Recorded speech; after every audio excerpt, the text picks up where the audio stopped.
So on Good Friday, we celebrate the Passion of Jesus, his suffering on the cross.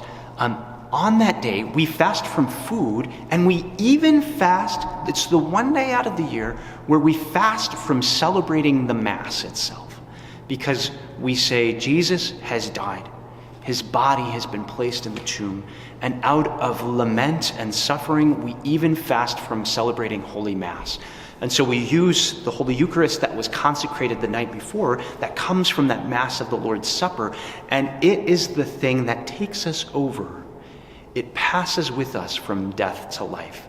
And so it also teaches us something about the sacraments. We were talking about the anointing of the sick and how the anointing of the sick is not the sacrament for the dying. Properly speaking, Holy Communion, the body of Jesus, is in that special time in a person's life where they are dying and they are given Holy Communion at the end of their life. We call that viaticum, going with you, the bread that brings you from death to new life with God forever.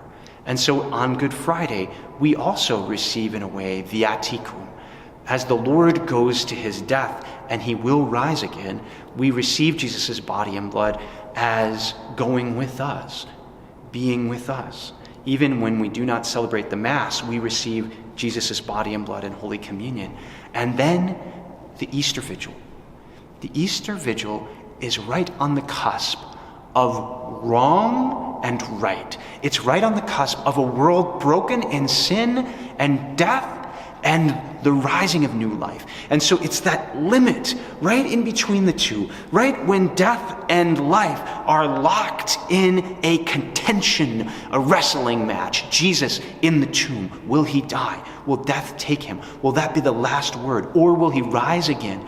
Will we be brought to the newness of life? Will we be brought to be a people of peace, of joy, of life, of forgiveness and reconciliation? And that is why the church is so excited to celebrate the Paschal mystery, because Easter Vigil is the time where new Christians are baptized, where people who make a profession of faith in the Catholic Church are brought into communion with the Church, where infants are baptized, where we recognize the light of Christ, the Paschal candle, the Easter candle that's lit for the new time in the first new Easter, new liturgical year. We light this candle as a celebration of Jesus rising in victory, his light illuminating the darkness of sin and despair and the hatred of the world, and saying God's forgiveness and his new life are here. And so the celebration of these three things, this Triduum, slammed together, we put together the Paschal mystery, the Paschal meal of Jesus in the Holy Eucharist, the Paschal victim who is slain on the cross, and the Redeemer who has been risen from the dead in the Easter Vigil.